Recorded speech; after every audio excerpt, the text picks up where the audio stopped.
O Brasil hoje ele tem a quarta maior população prisional do mundo. Tá? Nós perdemos para a China, perdemos para a Rússia e perdemos para os Estados Unidos. Depois vem o Brasil. Então o Brasil prende muito. Tá? Os Estados Unidos eles possuem 5% da população mundial e 25% da população prisional. Portanto, é o país que mais prende. Pois bem, no período recente aqui, proporcionalmente, o Brasil chegou a prender mais que os Estados Unidos.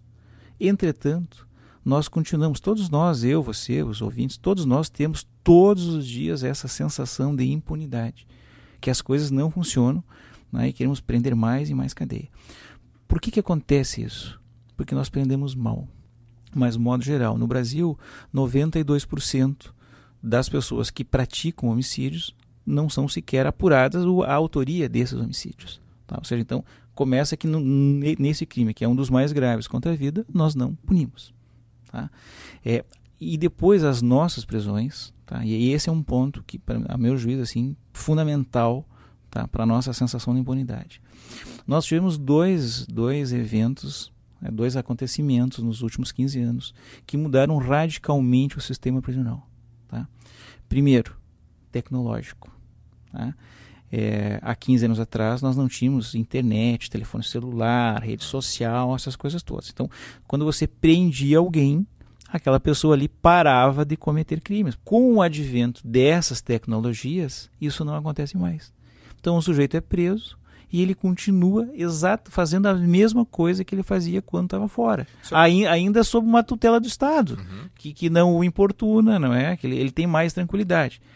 Há 10, 15 anos atrás, quando se prendia um grande traficante, dava um baque. Aquela região ali da cidade onde ele era controlado, aquilo demorava tempo para aquilo ali voltar a comercializar a droga ali. Hoje não acontece nada. Você prende, não prende. Os nossos principais traficantes estão presos e o tráfico segue normal. Então, primeiro, tecnológico.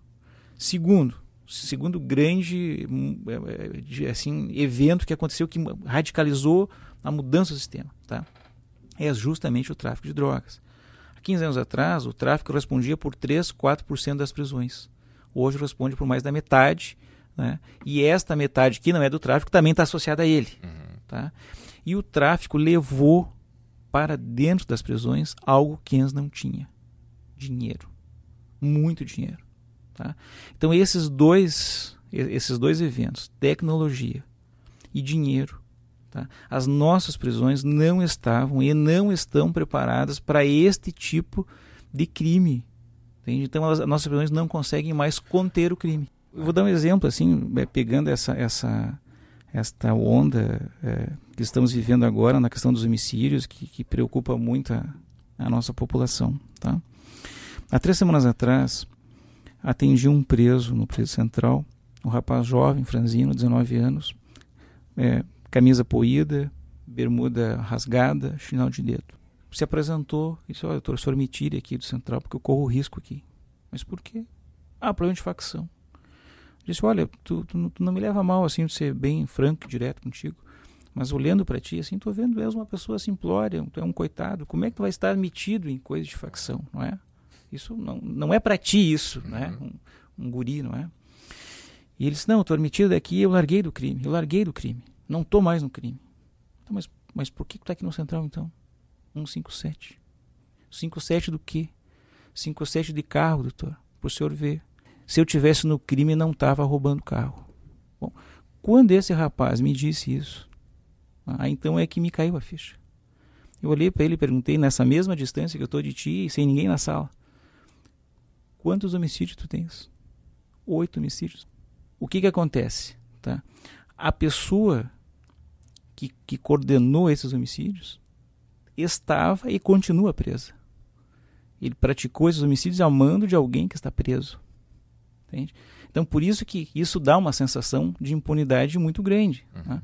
Nós temos relatos, né, de que pessoas que comandam as prisões por dentro recrutam jovens, novatos, sem passagens com a justiça, né, ou até adolescentes, para executar esses homicídios que são praticados do interior, coordenados de dentro da prisão. Quer dizer, então o combate ao crime de homicídio é fundamental digamos assim, o trabalho das polícias, do delegado Ranolfo, etc. Agora, só com polícia nós não vamos resolver o nosso problema da impunidade. Nós temos que fazer funcionar o sistema de justiça. E fazer funcionar o sistema de justiça é apurar o crime, é fazer o julgamento e depois cumprir uma pena de forma segura e adequada. A pessoa presa não pode mais praticar crime. Isso nós perdemos isso. Assim, o Estado, os governos, etc., tá? Eles mais ou menos agem de acordo com aquele pensamento médio da população, da sociedade civil. Grosso modo, assim, a sociedade acha que está bom como está. Isso é fruto de uma desinformação.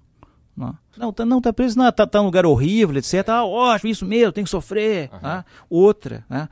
Deixa que morram entre si, autolimpeza, isso é muito comum isso. Tá? Eu trouxe aqui uma lista, tá? Só no semiaberto da região metropolitana de 2010 para cá, dentro dos estabelecimentos, não é na rua, dentro do interior dos alojamentos, foram assassinados 23 pessoas. Pessoas estavam privadas da liberdade sob a tutela do Estado. Nenhuma delas o Estado apurou a autoria da morte. Tá? Ou seja, se o Estado não apura a autoria da morte da pessoa que ele tem presa, tá? E as pessoas acreditam, de modo geral, que isso aqui é assim mesmo, porque aquela autolimpeza estão se matando entre si. Ocorre que o tráfico, que domina o sistema, ele não sobrevive apenas do tráfico.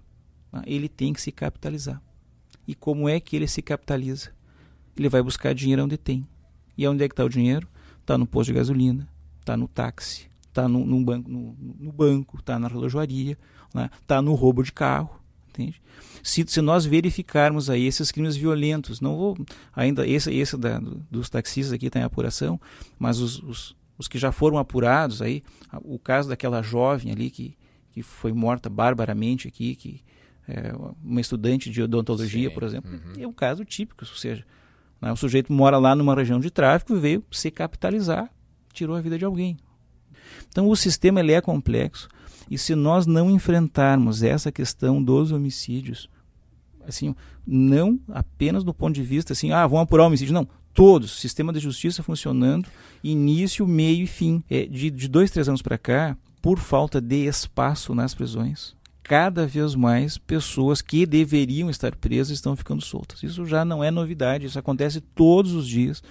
No momento que eu estou dando esta entrevista, tem dezenas de pessoas lá no fórum que foram mandadas para lá porque não tem lugar, são presos, se apresentam na superintendência dos serviços penitenciários, não tem lugar para eles, então mandam para lá. Ou então tem lugar, mas aonde eles não podem ficar.